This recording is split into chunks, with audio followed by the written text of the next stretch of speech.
Entonces, el capítulo 14 habla de la parte de automatización, ¿sí? Ah, realmente esto es algo que ya ha pasado. El tema es una nueva revolución y la verdad es que las revoluciones tecnológicas que han existido en el pasado, por ejemplo, han sido muchísimo más marcadas que, que lo que ha pasado ahora. Realmente de la última revolución que nos ha dado el Internet, prácticamente todo esto no ha parado y sigue caminando a pasos agigantados. Realmente hay muchos procesos que pues ya uno definitivamente por las redes sociales y si está metido en blogs y cosas así, pues hay muchas de las cosas que uno puede ver que están pasando en el mundo. De lo contrario, creo yo que en el día a día eh, y a veces estar metido en el trabajo no nos permite darnos cuenta de muchas de las cosas que en la vida real o en las empresas está pasando con el internet y la tecnología, ¿sí?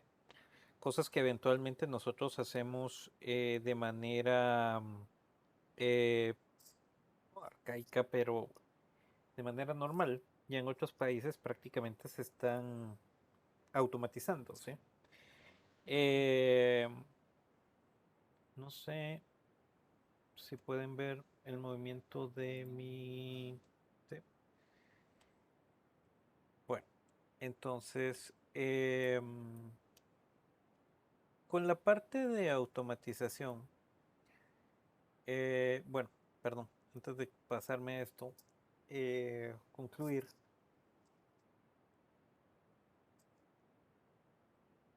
con que, por ejemplo, anteriormente, ¿cómo se hacían prácticamente todas las producciones? Todas las producciones se hacían manuales, ¿sí? Independientemente del ámbito donde nos pongamos, por ejemplo, cultivos, manufactura, eh, por decirles algún ejemplo, cómo se creaban las pastas de dientes, que eventualmente, pues había una persona que le ponía el tapón a la pasta de dientes y lo apretaba, pues. ¿Ya? ¿Qué pasó con eso? Ahora pues ya no lo hace una persona, ahora es una máquina, la máquina tiene el tapón, le pone el tapón y le da vuelta, ¿sí? Con la revolución industrial hay un efecto no muy agradable en este punto. Y el tema es que eventualmente nosotros todo esto, estas tareas son ejecutadas por seres humanos. Obviamente, al momento de tener una máquina, nos quitamos el tema de los seres humanos y entonces en vez de haber 10 seres humanos poniéndole tapones a las pastas de dientes, pues va a haber una máquina que lo haga. ¿Y quién se va a quedar? Se va a quedar el que supervise la máquina, ¿sí? Si bien nos va, ¿ya? Aunque conforme ha pasado el tiempo, realmente ya ni siquiera el operario, el supervisor de la máquina es necesario, porque ya mucho de esto ya se hace vía cloud y entonces pues se monitorea vía remoto y entonces una persona está prácticamente monitoreando todo y entonces es software el que lo hace, ¿sí? Entonces estas tendencias son tendencias y obviamente para llegar a este punto de necesitar todo esto, entonces necesitamos también el tema de que vamos a ir requiriendo eh, más tecnología, ¿sí? Obviamente, entre más tecnología necesitemos, va a haber necesidad de inversión en esa tecnología.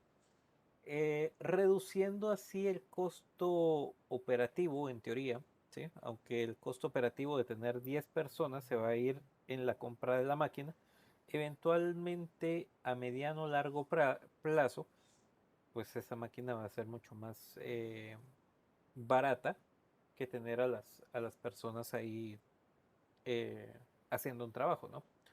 Entonces, como les digo, al final eso es algo bueno y algo no tan bueno para muchos de nosotros, pues que al final tenemos que mantenernos sobre la curva de automatización y tenemos que aprender cómo hacer los procesos automatizados para que el día de que llegue a nosotros el proceso automatizado, pues nosotros seamos los que nos quedemos porque nosotros somos los que conocemos cómo hacer la automatización, pues, ¿ya? Entonces, hay que, hay que cuidar eso, ¿sí? Entonces, volvemos a la parte de lo que hemos visto, cloud computing, virtualización, eh, SDN, ¿sí? Bueno, entonces, al final, la parte de automatización, la palabra lo dice, ¿no? Es automatizar procesos, ¿sí? Esto buscamos que las empresas automaticen sus procesos mediante eh, la tecnología, mediante IP, mediante la conexión, mediante aplicaciones, mediante todo eso, ¿sí? Entonces, en realidad ese es el objetivo, ¿sí? Bien, entonces, obviamente las máquinas pueden trabajar 24 horas sin necesidad de, ¿cómo se llama? De parar, aunque yo les podría decir que incluso en las grandes plantas de, de instalación y de producción, pues esto es relativamente cierto, porque tampoco hay una máquina que pueda estar tal vez sí 24 horas, pero por ejemplo, también las líneas de producción eventualmente en cierto punto del día deberían de parar, ¿sí? ¿Por qué eventualmente esas máquinas deberían de parar? Porque eventualmente es necesario darle mantenimiento a esas máquinas, ¿sí? Entonces, prácticamente eh, lo que nosotros tenemos es,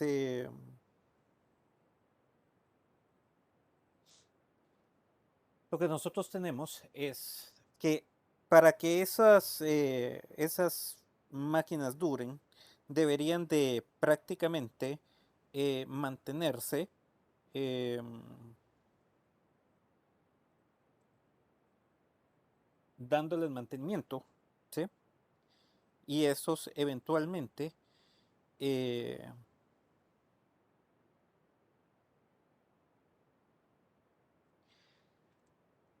para mantener bien la producción y toda esa parte, ¿sí? Entonces, yo hace mucho tiempo tuve la oportunidad de ir, por ejemplo, a la cervecería y ellos mantenían sus sistemas de producción y sí tenían líneas donde por lo menos las paraban y tenían y les daban reposo a las máquinas y les daban mantenimiento a las máquinas, las revisaban, justamente porque si algo, por ejemplo, fallaba, algún engranaje, o sea, cualquier cosa, entonces prácticamente eso podía parar el proceso de producción. Entonces, eventualmente preferían parar una hora para hacer la revisión de la máquina o 2 horas o el tiempo que les tomara. eh, y que siguiera la máquina produciendo bien, ¿sí? Obviamente estas revisiones son de muy alto nivel, algo así como lo que ustedes le harían a su carro o lo que deberíamos de hacerle al carro. Por ejemplo, ¿qué le hacemos al carro? Cada cierto kilometraje deberíamos de hacerles cambios, ¿cómo se llama? Los servicios menores, por ejemplo. ¿Sí? Y a cierto punto, después de cierto kilometraje, los servicios mayores. Obviamente todos, si conocen de carros, eventualmente saben que van a ver en el servicio menor mayor, obviamente aparte de los costos, el tiempo, ¿no? Eh, y las diferentes cosas que se cambian en cada uno de ellos. Obviamente, si en el proceso de uno de los mantenimientos alguien le dice, mira, fíjate que, no sé, la faja necesitas cambiarla, entonces pues uno va a parar y va a decir, bueno, ok, cambiamos la faja, ¿no? Entonces, pero eso son cosas preventivas, ¿sí? Ahora, esto les estoy hablando muy en el tema de la parte de líneas de producción y automatización. Cuando vemos en este tema de automatización, se está muy orientado a la administración de dispositivos IP. ¿Sí? Con esto radicamos a que obviamente el dispositivo IP no está, solo está haciendo forwarding de paquetes y no está creando ningún tipo de bien o de, o de producto. ¿Sí? Entonces, las reglas son un poco diferentes, pero cuando hablamos de automatización lo entendemos en un proceso automático, ¿sí? Un proceso que debe de funcionar solo sin necesidad de mayores inconvenientes, ¿sí? Bueno, em, bueno, entonces, para toda la parte de automatización, obviamente necesitamos generar toda la parte de programación o la parte de que nos sirva para controlar todos los elementos de red o todos los elementos finales que vamos a estar administrando. ¿Sí? Para esto utilizamos lenguajes de programación. ¿Sí? Al final hay tres formatos que son comúnmente utilizados. Aquí tenemos cuatro. HTML, que al final es el formato más común para las páginas web. ¿Sí? Pero en realidad los tres formatos de texto o los formatos para configurar APIs mayormente utilizados son JSON, XML y YAML. ¿Sí? Creo que Yamil le dicen un YAML o una cosa así. ¿Sí? Y realmente no soy muy... Mi conocimiento en la parte de Progra no es muy amplio. Aparte de que esto es realmente es de lo nuevo que se está metiendo, ¿no? Bueno, entonces, al final, ¿qué son estos? Son lenguajes de programación que al final van a estar corriendo sobre una aplicación, sobre un programa. Y entonces, pues la idea de esto es que nos sirvan como aplicación a nosotros. ¿Para qué? Para la administración de los dispositivos. ¿Sí? Bueno, obviamente, ¿sí? En cada uno de los formatos y las reglas, ¿sí? Por ejemplo, si nosotros queremos poner una dirección IP, ¿sí? Por ejemplo, si nosotros queremos poner una dirección IP, ¿qué tendríamos que hacer para poner una dirección IP en un router? ¿Sí? Primero, ¿lo podemos hacer desde cualquier lado? No. Tenemos que entrar a modo de configuración de interfaz. ¿Sí? Y para entrar a modo de configuración de interfaz, entonces tenemos que entrar al router, ¿verdad? Entonces seguramente haremos un telnet a la dirección IP del router, ¿cierto? Después de hacer telnet a la dirección IP del router, ¿qué es lo que va a pasar? Lo que va a pasar es que probablemente el router nos pide un password, ¿cierto? Entonces, ¿qué tenemos que hacer? Probablemente tenemos que ver si nos va a pedir solo el password o nos va a pedir user y password, ¿cierto? Imaginemos que sería user, dos puntos, el user y el password. ¿Sí?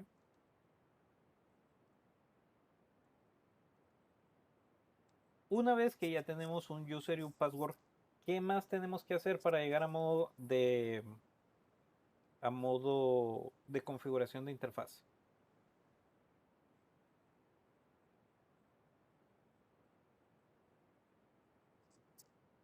¿Cuál sería el siguiente paso?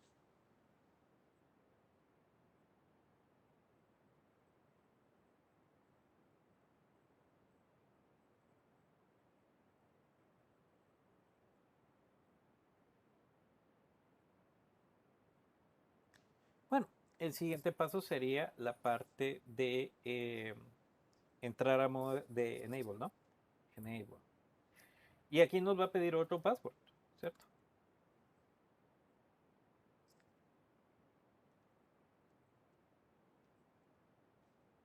Luego de eso, configure terminal.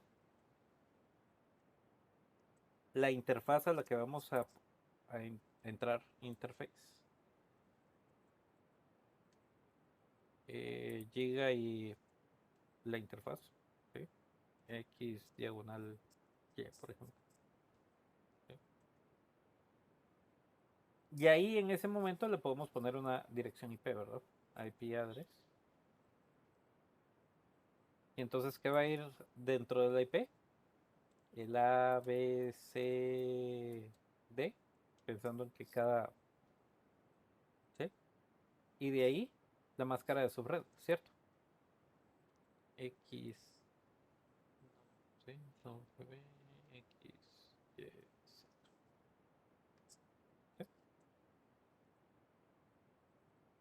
¿sí? Y nuestro tag, ¿cierto?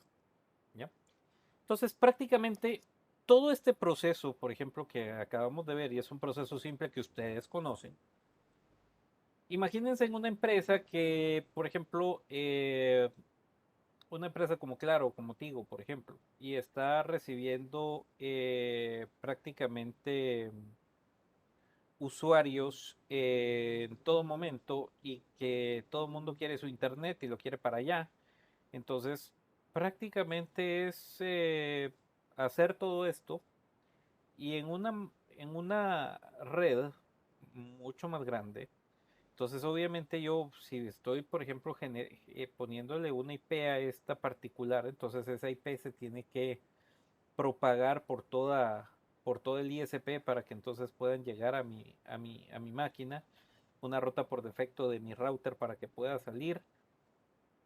Entonces, todo eso eventualmente es configuración, todo eso alguien lo tiene que hacer. Entonces, ¿cuál es el punto? El punto está en que probablemente está la persona que dijo, bueno, Juan Pérez vive en la novena avenida 20-40 de la zona 1 y a él le vamos a poner el servicio. Y entonces la IP que va a usar Juan Pérez va a ser la 10.111.193, que va a ser el router. La 194 es Juan Pérez, ¿sí? Entonces, toda esa información tuvo que haberla mandado a alguien, alguien la tuvo que haber puesto, y entonces al final los ingenieros deberían de decir, bueno, entonces Juan Pérez está en la zona 1, en la zona 1 tenemos el router de la novena calle, y entonces ahí debería de ir, y entonces, pues ver toda la parte de configuración para el despliegue o para la entrega de ese servicio, ¿sí? Pero no es solo la entrega de esos servicios, sino también la quitada de esos servicios, ¿sí? Entonces, todo eso es un montón de trabajo. Obviamente, hay empresas más grandes que otras, y obviamente al hablar de Tigo y de Claro, que son los más grandes, pero hay empresas pequeñas o proveedores de servicios más pequeños, pues que no son tan grandes, que hacen muchos de esos procesos manuales, ¿sí? Bueno, de hecho, Claro y Tigo también los hacen manuales, pues, pero ya la tendencia es que, por ejemplo, ya la persona que vendió el servicio le diga em, la dirección, entonces el sistema busque cuál es ¿cómo se llama? El lugar más cercano donde puede anclarse el servicio, y automáticamente con un archivo de texto con esas variables, entonces automatice toda la ruta, ¿sí? Entonces, como les vuelvo a repetir, imagínense todo eso automatizado. O sea, en vez de que se necesiten, no sé, 100 o 200 personas ahí echando punta todo el día, se necesiten 3, por ejemplo, ¿sí? Claro, obviamente ¿cómo se llama? A las empresas obviamente esto les van a brillar los ojitos, porque obviamente entre menos gasten ellos es mejor, ¿ya? Aunque tienen ciertos pros y ciertos contras. El pro obviamente es el tema de hay menos gente, ¿sí? El contra es que si al final, si el proceso es automático, pero si el error humano siempre va a existir, los errores de capa 8, ¿verdad? Si el formulario está mal lleno, entonces se puso en un lugar donde no debería estar y lo pusieron en la zona 4 y no en la zona 1, por ejemplo, ¿ya? Entonces así nunca va a funcionar, pero nadie lo dijo, nadie se dio cuenta hasta que el cliente llamó, alguien verificó y dijo que estaba malo, ¿sí? Entonces ahí sí tuvo que venir alguien, desconfigurar de donde estaba en la zona 4 y pasarlo a la zona 1, ¿sí? Entonces eso nos lleva a muchos procesos, ¿sí? Entonces, prácticamente este programa que estamos haciendo es justamente para saber cuáles son las variables, qué es lo que tiene que pedir el programa y hacia dónde tiene que ir y qué tiene que hacer, ¿sí? Entonces, prácticamente los formatos de datos lo que nos ayudan es justamente a definir esos procesos, ¿sí? A definir el lenguaje, cómo los vamos a pedir y cómo los vamos a hacer, ¿sí? Si ustedes notan la diferencia entre cada una de la nomenclatura de los diferentes formatos de la data, ¿sí? Por ejemplo, en este caso, JSON utiliza el tema de las comillas, ¿sí? En el caso de YAML, no utiliza comillas, no utiliza, prácticamente lo tiene sin comillas, ¿sí? Eh, en la parte de XML format, los símbolos de mayor que y menor que, ¿verdad? Para la estructura. Entonces, prácticamente eso es lo que tenemos. Y cada formato es diferente, ¿sí? Obviamente, al cada formato ser diferente, pues, o sea, toca aprender cada uno de los formatos. Y bueno, hay gente que utiliza mejor JSON, otros XML, ¿sí? Dependiendo. Bueno, entonces hablemos de JSON. Tal vez JSON, tal vez es el lenguaje más popular, ¿sí? Eh, y es el más popular porque es bastante utilizado por la mayoría de lenguajes de programación, incluidos dentro de esos Python, ¿sí? Prácticamente Python es un compilador, ¿no? En este caso, por ejemplo, aquí está Python, ¿sí? Entonces, prácticamente aquí podemos configurar esto o, por ejemplo, también podemos tener otra consola, algo como esto, ¿sí? Una consola de Python que también nos emula las aplicaciones y todo esto, ¿sí? Entonces, realmente todo esto que estamos hablando, que les estoy mencionando, les estoy mostrando Python y todo esto se desarrolla si a alguien le interesa. De hecho, hay muy buenas oportunidades de trabajo en lo que ha sido programación en los últimos tiempos, porque esta es la tendencia. Eh, y si les gusta la progra, realmente esto va a ser bastante interesante para ustedes y bastante fácil. Eh, AWS y todo ese tipo de cosas también están basados en este tipo de lenguajes, ¿sí? Entonces, por ahí puede haber un nicho importante para hacerlo, ¿sí? Y como les digo, es una tendencia que eventualmente está pegando fuerte, ¿sí? Bueno, entonces, por ejemplo, vemos lo que el output del iOS y más o menos cómo podría ser ¿cómo se llama? El desarrollo del script de JSON en este caso para poder requerir el despliegue de ese, de este enunciado, ¿no? ¿Sí? Entonces, ah, hay otra gente que les gusta esto,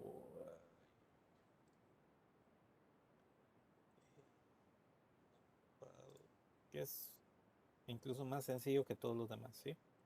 Entonces aquí también pueden hacer prácticamente lo mismo.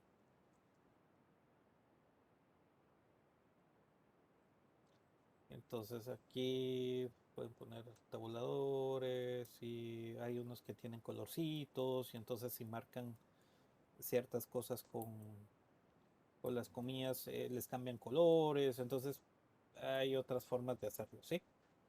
Eh, que son muy prácticos, ¿ya? Pero esto depende del gusto del cliente, ¿no?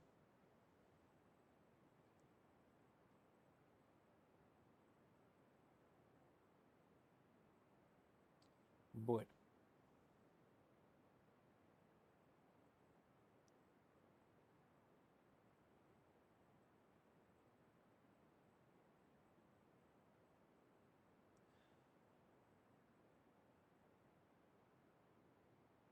bien. Entonces, ese es el tema de JSON. Entonces, con JSON utilizamos llaves, utilizamos corchetes, utilizamos las comillas, utilizamos dos puntos, comas, ¿sí? Obviamente todo esto va amarrado al lenguaje y cada una de las connotaciones y las lleva una razón de ser y una estructura para darle orden y lógica a nuestro programa, ¿no? ¿Sí? Entonces, para utilizar arrays, para utilizar variables, para utilizar diferentes cosas, ¿sí? Aquí es, por ejemplo, varias direcciones para que puedan poner un array de direcciones IPs, por ejemplo, si estuvieran haciendo o buscando hacer, no sé, tema de Telnet, buscar las direcciones, ¿sí? O una búsqueda. Bueno, en YAML, ¿sí? Eh, es bastante parecido estructuralmente a la parte de JSON. La diferencia es que no utiliza comas, ¿sí? Comillas, perdón, no utiliza comillas para algunas definiciones y es sumamente versátil desde el punto de vista que necesita menos cosas para poder configurar, ¿sí? Entonces, si se dan cuenta, aquí tenemos más comillas, los corchetes que abrimos y cerramos. Aquí se utilizan guiones que suplantan, en este caso, a cada una de las variables, ¿sí? Entonces, yo realmente no les podría decir que existe un lenguaje en particular. Tampoco, no sé, si alguno de ustedes tuviera alguna aporte que pudiese decir, de decir cuál de los tres es mejor, ¿sí? Eh, como les digo, en mi experiencia, lo que creo que la mayoría de gente usa es JSON, ¿sí? Pero no sé si alguien ha desarrollado esto o tiene conocimiento de esto como para que nos pudiera ampliar un poquito sobre el tema. Cualquier comentario es bienvenido, ¿sí? Bueno, en la parte de XML es muy parecido a la parte de HTML, ¿sí? Entonces tenemos la nomenclatura de los símbolos de mayor que y menor que, ¿sí? Eh, y entonces eso nos hace la parte de la programación, ¿sí? Em, entonces estos al final son formatos de lenguaje. ¿Lenguaje de qué? De programación, ¿sí? Entonces, ¿para qué nos sirve todo esto? Nos sirve todo esto para crear las famosas APIs, ¿sí? O las famosas aplicaciones, ¿sí? Bueno, entonces, al final, ¿qué es una API? Una API es una aplicación, ¿sí? ¿Qué hace la aplicación? La aplicación va a hacer lo que nosotros le digamos a la API que haga, ¿no? En este caso, prácticamente el API es el intermediario, ¿sí? Por eso lo ponen aquí. Es como el mesero de un restaurante, ¿sí? El mesero de un restaurante es prácticamente el intermediario entre ir a buscar los alimentos que uno pide y el usuario final, ¿sí? Entonces, prácticamente es el que va, si yo le pido a la API una información, entonces la API va, se la pide al equipo o a una base de datos y entonces prácticamente me debería de regresar con esa información, ¿sí? Entonces, eso es lo que deberíamos de tener. Entonces, prácticamente, para entenderlo bien, ¿sí? Existen diferentes cosas que la API puede hacer, ¿sí? O sea, a la final, ¿qué es lo que estamos buscando? Información, ¿sí? Entonces, no sé si ustedes han tomado, por ejemplo, ahora los están usando mucho en los chats de WhatsApp y las aplicaciones que utiliza, por ejemplo, Google para, para pedir ayuda, por ejemplo. Entonces, por ejemplo, no sé, para una cosa de banco, por ejemplo, quiero abrir una cuenta. Entonces, ok, entonces presioné el número uno que era abrir una cuenta y entonces las opciones para abrir una cuenta es A, B, C, D. Y entonces ustedes van a la B y después de la B les otro submenú y después del submenú otro submenú hasta que llegan donde ya les pide, por ejemplo, el nombre. ¿Sí? Correcto. ¿Sí? Si quieres verlo así, son como bots de ayuda. ¿Sí? O sea, el bot de ayuda es que es muy, digamos que el bot de ayuda, por decirlo de alguna manera, es muy cuadrado, ¿sí? Muy cuadrado desde el punto de vista si es A, B o C, ¿ya? Entonces, llega hasta cierto punto donde el API va a ir a pedir información y entonces basado en la información y en los parámetros que yo utilice, entonces es lo que me va a dar, ¿sí? Entonces, por ejemplo, en este caso, yo podría tener una API para Bianca, por ejemplo, ¿sí? Porque aquí hablan de vuelos, ¿sí? A Bianca, ¿sí? Entonces ustedes entran a la página de Bianca, en la Bianca dice cuándo va a salir, cuándo va a regresar, ciudad de origen, ciudad de destino, paz, y entonces ¿qué va a hacer el API? El API va a ir al servidor de Avianca y entonces va a buscar cuáles son los vuelos disponibles y les va a mostrar los generales sobre eso, ¿sí? Entonces, esa sería una API para una empresa, ¿sí? Por ejemplo, una empresa, una API un poco más complicada, o por ejemplo para un hotel, una API más complicada que de la API va a otras API, por ejemplo, podría ser. No sé si han visto kayak.com o los buscadores bueno, tal vez el que más suena por la publicidad que hemos visto, que por cierto últimamente ya no lo he visto, el famoso trivago.com, ¿no? Entonces, ¿qué hace Trivago? ¿Qué hace Kayak? Entonces, Kayak tiene su API. ¿Y qué hace el API? Entonces ustedes ponen, yo quiero entrar aquí, de aquí, de acá, y me voy tal fecha, regreso tal fecha, origen, destino, y entonces, ¿qué hace el API? Entonces el API se va a comunicar con otras sub-APIs, digamos, ¿sí? ¿Y qué va a hacer? Les va a dar o les va a filtrar los mejores de las diferentes APIs que él encuentre, ¿sí? O, bueno, no que él encuentre, sino de las diferentes APIs que él tiene configuradas, ¿ya? Entonces, al final son programas, ¿sí? Y la idea es que, por ejemplo, ¿cuál es el punto? El punto está en que, claro, un Trivago, un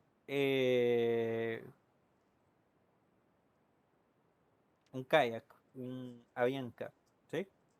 ¿Qué les conviene más, tener un API o tener un call center de 1000 personas para atender a todo el mundo que quiere viajar, por ejemplo? Entonces, obviamente, a ellos les va a servir automatizarlo. ¿Por qué? Porque no van a invertir tanta plata en tener un montón de gente, ¿sí? Pero, por ejemplo, gente como yo, que a mí me gusta que, por ejemplo, me digan, bueno, mire, o sea, que estamos acostumbrados a ir a una agencia de viajes, por ejemplo, o mal acostumbrados, a ir a una agencia de viajes y decir, bueno, no, mire, pero es que yo no quiero ese día, pero yo quiero mejor aquí, mejor allá, y entonces van a la agencia de viajes. ¿Qué pasa con la agencia de viajes? La agencia de viajes va a hacer exactamente lo mismo, probablemente que el API, se van a conectar a la aerolínea, pero les van a cobrar un valor diferente. ¿Por qué? Porque ellos están cobrando lo que les toca hacer. O sea, y prácticamente el API también lo va a hacer. O sea, créanme, Trivago y toda esta gente no es que lo vayan a hacer de gratis, pues. O sea, obviamente les lleva un fee, les lleva una plata ahí de por medio. Claro, va a ser muchísimo menor a lo que eventualmente exista en una agencia de viajes, pues, pero de que va a existir, va a existir. ¿Sí? O sea, no, la gente no trabaja de gratis. ¿Sí? Al final, o sea, el API es, hay que pagarle al que hizo la progra, hay que pagar la información de las bases de datos, hay que pagar los servidores, hay un montón de costos de por medio, ¿sí? Entonces tampoco es que se pueda, solo porque sí, ¿no? ¿Ya? Entonces, pero a lo que voy, y no me quiero desviar del tema, es que el API lo que hace es justamente simplificarnos la vida y entonces automatizar procesos. ¿Sí? ¿Se entiende? Preguntas.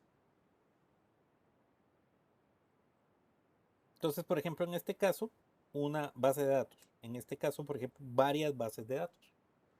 ¿Sí?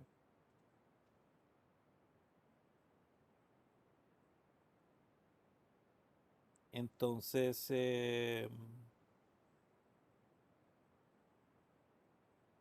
esa es la diferencia. ¿Sí?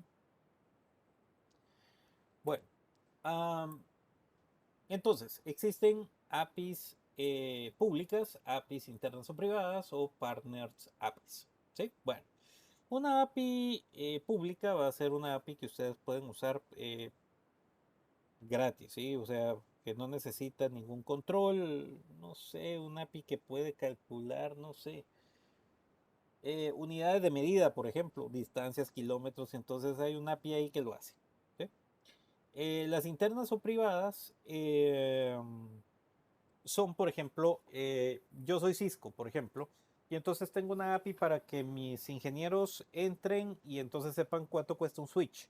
Y el switch le va a pedir que quiere un cable de consola, un cable eléctrico, una tarjeta de lo que sea. Entonces, eso sería una API privada, ¿ya? Y una API de un partner podría ser, por ejemplo, tal vez de un partner para una empresa, justamente como lo que estábamos hablando de Avianca, ¿no? Entonces, pero obviamente, tanto en las APIs privadas como las de partner, se necesita cierto nivel de autorización, ¿sí?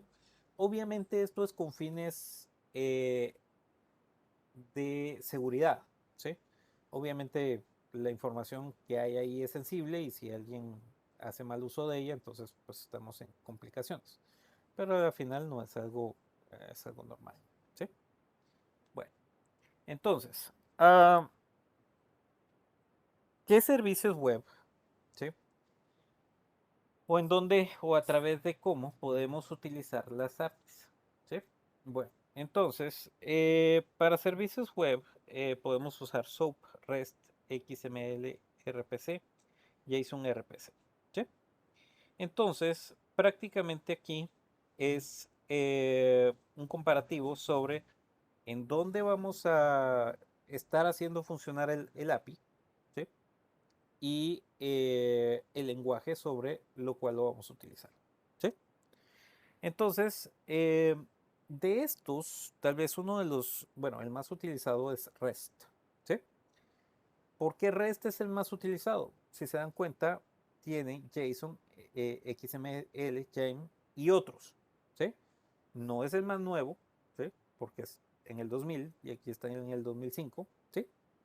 Pero justamente por la flexibilidad del lenguaje que podemos utilizar. Prácticamente, recuérdense, entre más estándar sea, a la gente eventualmente le gusta.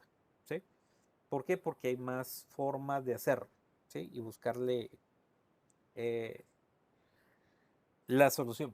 ¿Sí? Eh, entonces, aquí obviamente yo no, una de las partes más complicadas en todo esto es aprenderse todos los acrónimos de qué significa cada una de estas, ¿no? Obviamente, a la hora del examen, seguramente, bueno, ustedes ya hicieron los exámenes, entonces no sé si les vino qué significaba cada una de ellas, ¿no? Pero eventualmente eso podría ser. Bueno, REST. Entonces, REST al final REST al final es una eh, REST y RESTful. es prácticamente donde vamos a estar montando las aplicaciones, ¿sí? Entonces, regularmente cuando hacemos una página web, ¿sí? En HTTP o HTTPS, siempre hay ciertas operaciones, el get, el push, creo que aquí más adelante están, ¿sí? El post, el get, el put, el patch, el delete, ¿sí? Para borrar. Entonces, prácticamente es lo mismo, ¿sí? Solo que obviamente cuando estamos utilizando HTTP y HTTPS, lo utilizamos mucho en el tema de páginas web, está orientado a web, ¿sí? Entonces REST y RESTful está orientado a APIs, ¿sí? Propiamente, ¿ya? Entonces, todo va a depender, todo va a depender de cómo va a estar desarrollada el API, ¿sí? Cliente-servidor, stateless, ¿sí? Eh, y en caché, ¿sí?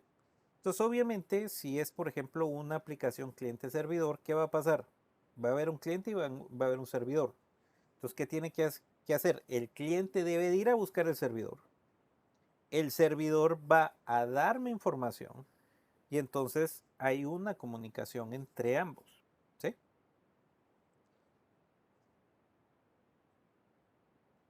Entonces, la parte de stateless, ¿sí? Es que no hay un servidor, ¿sí? No se está alojando ninguna información en la solicitud, ¿sí? Entonces, toda la información es mantenida en el cliente, ¿sí?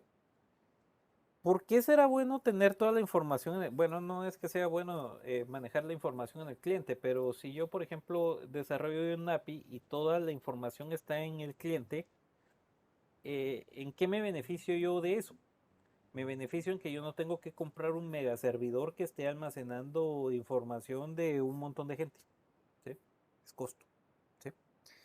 Y el caché, ¿sí? Eh, donde los clientes, las respuestas están dentro del cliente y ellos deben de mejorar para mejorar el performance, ¿sí? Aquí hay muchísimas cosas de por medio, ¿sí?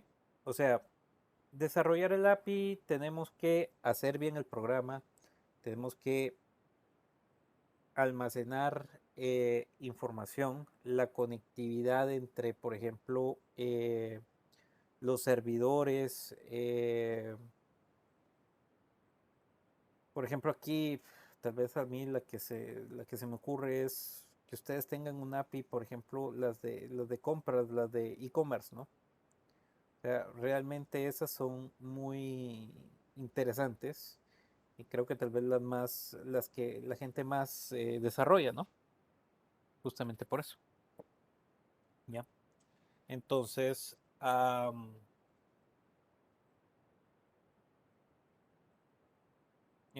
eso es importante, ¿sí? Prácticamente a la final, como bien decía Carlos hace un rato, al final el API es un programa,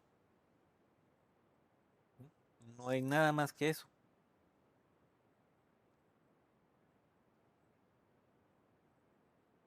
¿sí? Bueno, tenemos el URI, el URNN y el URL. Entonces, esto es el equivalente. Cuando es URL, o sea, visitamos una página web y hacemos la búsqueda sobre la página web, ¿sí? Como estos son aplicaciones que van sobre el API, entonces el API necesita también obviamente ir a una página web, a alguna localidad, pero se le llama URI o URN, ¿sí? Entonces tienen un formato específico, un formato especial para poder hacer, ¿cómo se llama? El llamado a cada una de las cosas, ¿sí?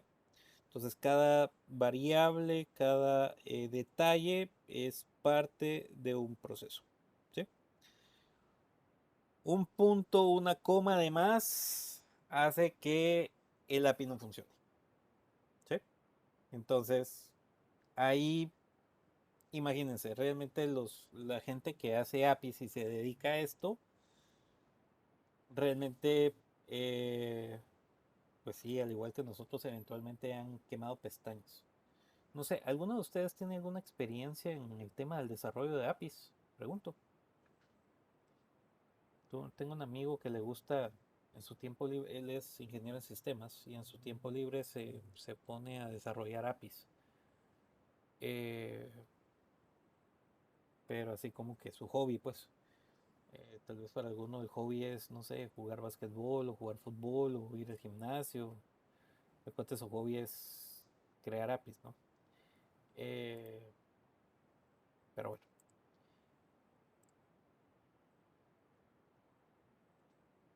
Bueno, entonces,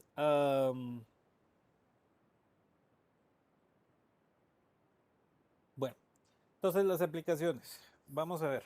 Am, Aquí hay algunas partes interesantes con respecto a saber cómo funciona RESTful. Em, en este caso, el developer website, ¿sí? Que es cuando estamos prácticamente explorando cómo vamos a hacer el API, ¿sí? Em, Mientras que se está desarrollando, ¿sí?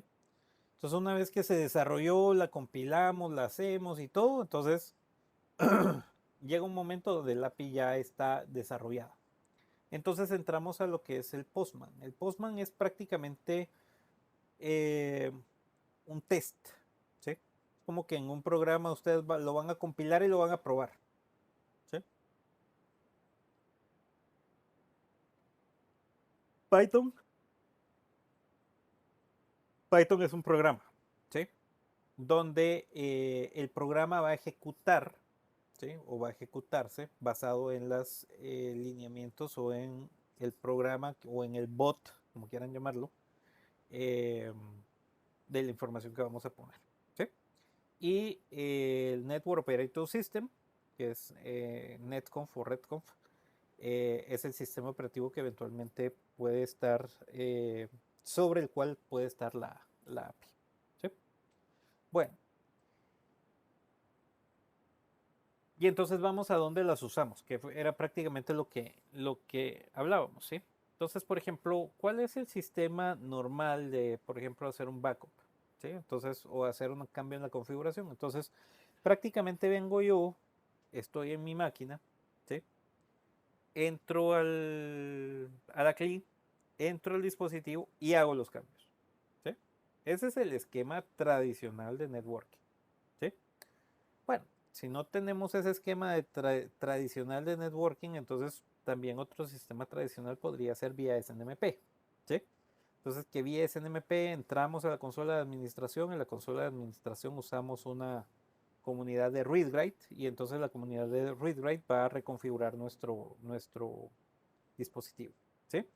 ¿Qué podemos reconfigurar? Todo, puertos, listas de control de acceso, calidad de servicio, políticas, etcétera, ¿sí? Entonces, ¿cuál es el punto? El punto está en que esto está bien si son tres dispositivos. Esto está bien si no tengo que hacerlo en todo momento, ¿sí? Y dependiendo del tamaño de la red y cuánto me exija, ¿ya? Entonces, pero si esto son cientos o miles de dispositivos, ¿sí? Entonces, obviamente, lo que nos lleva o lo que nos permitiría mejor administrar esto sería toda la parte de automatización. ¿Para qué? Para que a través de un API, a través de un programa, entonces pudiéramos hacer absolutamente todo lo que estamos haciendo, ¿sí? Entonces, ¿qué va a aparecer? Entro a mi API config Cisco, por ejemplo. Y entonces en el API config Cisco, tal cual les estoy poniendo aquí, ¿qué voy a poner? IP. Luego el user y password. Luego le voy a poner el enable. O si por ejemplo está a través de un TACAX, va a ser incluso más fácil. ¿Por qué? Porque solo le pongo un user y password una vez y se acabó. Luego, todo esto no lo voy a ver, ¿sí? Porque obviamente esto va a ser parte del programa, ¿sí? Y entonces de ahí me dice interface, que yo le ponga si es gigas, si es 10 gigabit Ethernet, 40 gigabit Ethernet, y entonces la API me va preguntando. Y entonces en qué puerto podría estar configurado, 0, 1, etcétera, ¿verdad? ¿Ya? Incluso, por ejemplo, cuando yo le doy un telnet a un dispositivo, por ejemplo, digamos que pueden haber routers de diferente modelo, ¿no? Entonces, unos son 10 gigabit Ethernet. Entonces, si yo entré al router core, el router core va a tener 10 gigabit, 10 gigabit Ethernet. Entonces, como entré al router ese de core, entonces me va a poner dentro de las interfaces disponibles las de 10 gigabit Ethernet. Pero si entro el de acceso, por ejemplo, el de acceso simplemente me va a poner gigabit Ethernet, ¿ya? Pero al meterme al API y meterme un router, entonces automáticamente me despliega la información de las interfaces, por ejemplo. Y eso podría ser otro subprograma corriendo a través del API. ¿Para qué? Para que a mí me demuestre esta información. ¿Sí? Al final, señores, todo esto es program. ¿Sí? Y después de que yo le dije a tal IP y todo, perdón, a tal interfase, entonces le voy a poner la IP, ¿verdad? 192.168.0.150 y un slash, no sé, un slash 26, por ejemplo. Entonces, ¿qué va a pasar con eso? Entonces, prácticamente le doy apply.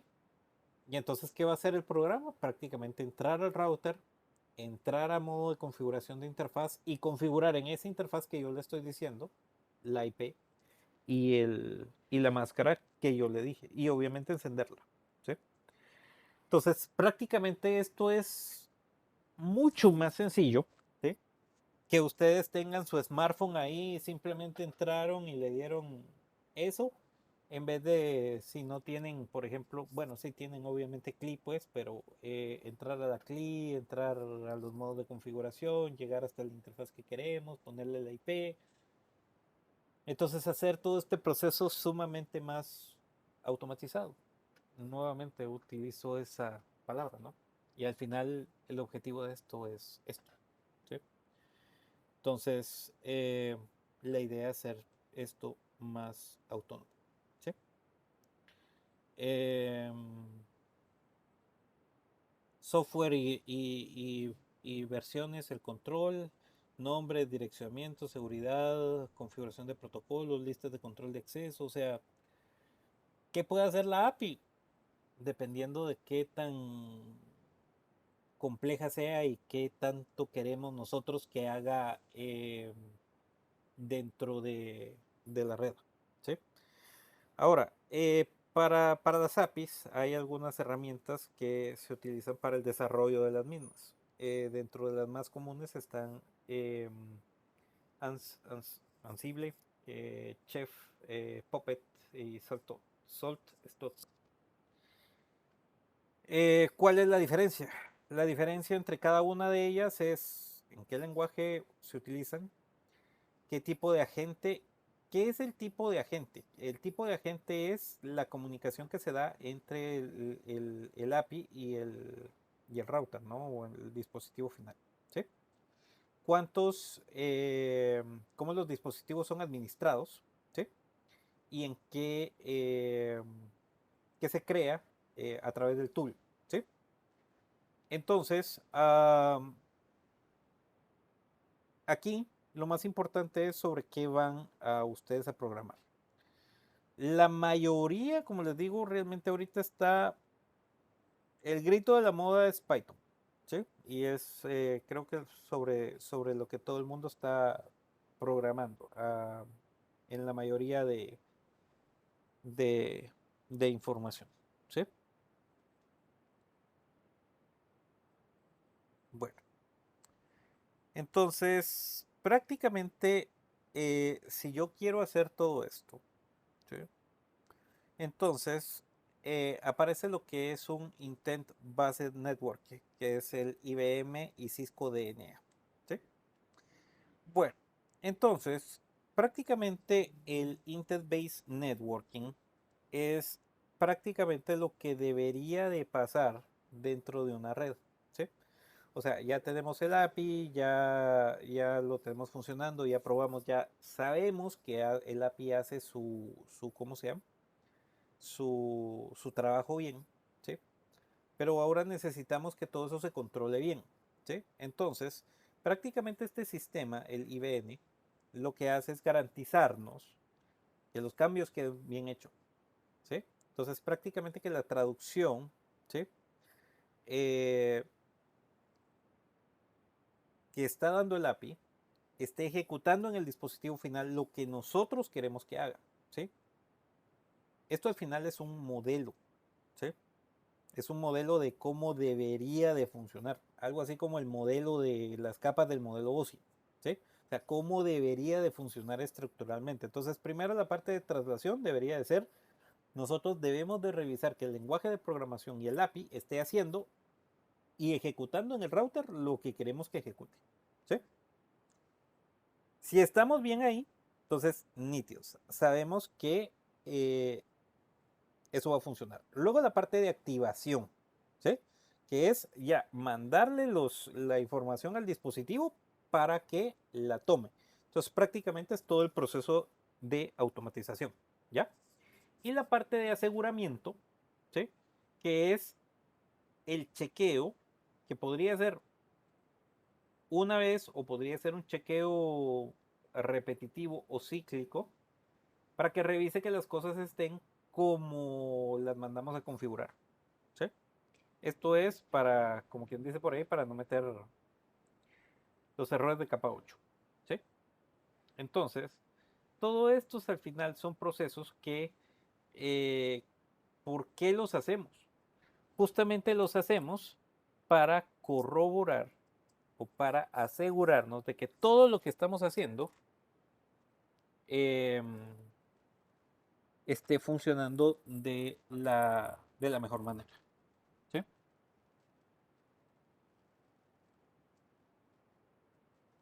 Este es el punto. Entonces, am, entonces prácticamente esto se vuelve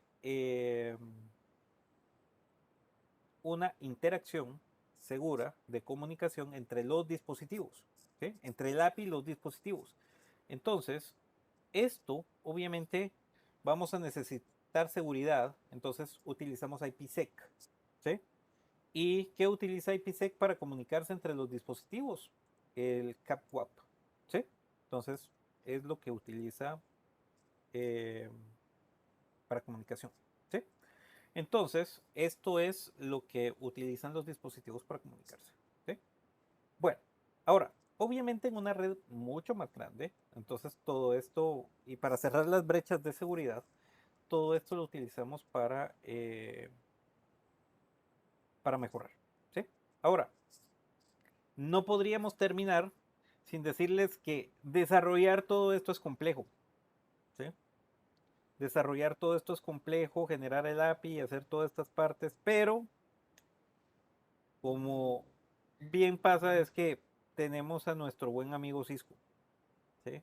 Y Cisco ya sabe lo que, los problemas que podemos tener. Y así como Cisco ya sabe los problemas que podemos tener, entonces nos da las herramientas para poder desarrollar soluciones, ¿sí? En este caso, Cisco Digital Network Architecture o DNA, ¿sí?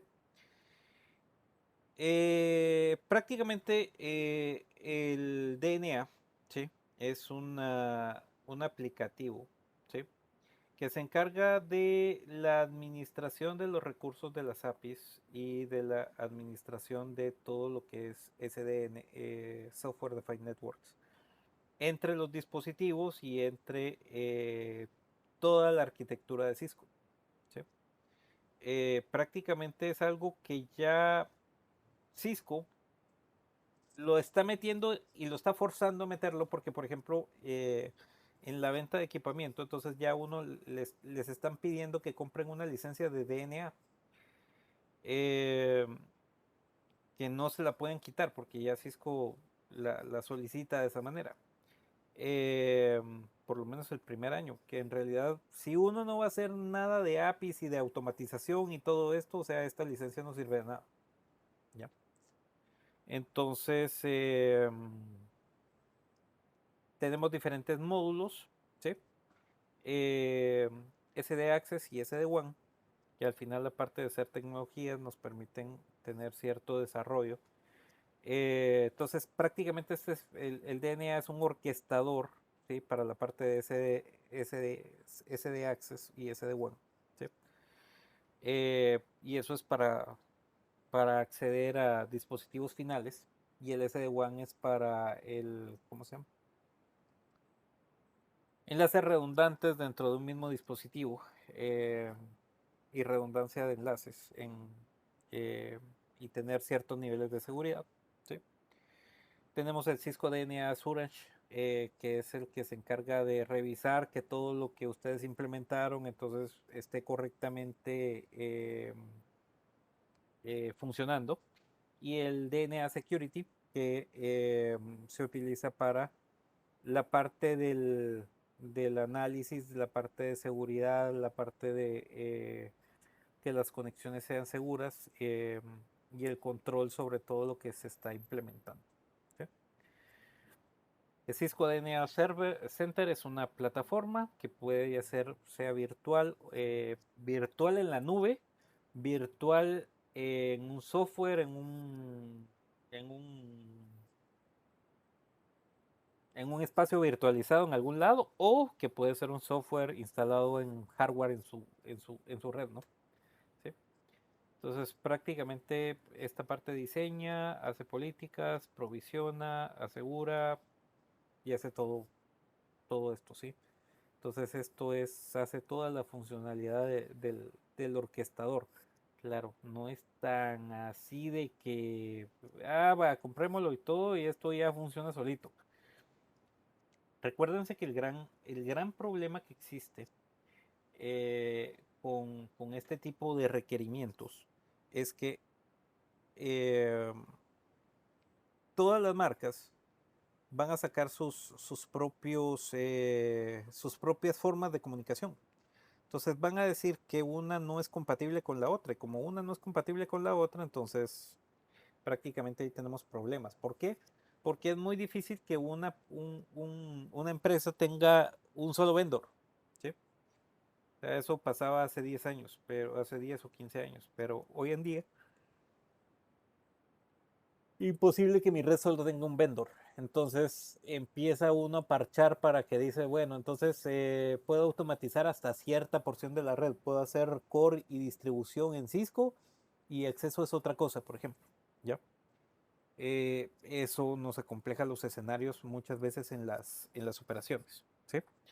Si la persona o las que están desarrollando la red y todo dicen, bueno, vámonos con un solo vendor, que es un arma doble filo, es justamente lo que les digo. Entonces, sí van a poder automatizar muchísimas cosas, pero hasta donde el vendor que escogieron pueda hacer, ¿ya? Porque si no, también. Entonces, están limitados en lo que el vendor desarrolle, ¿ya? Obviamente Cisco en como la mayoría de sus productos, es el que tiene los mejores skills, las mejores características, el mejor software y el mejor desarrollo, pues. Y obviamente también por eso es que es más caro, ¿no?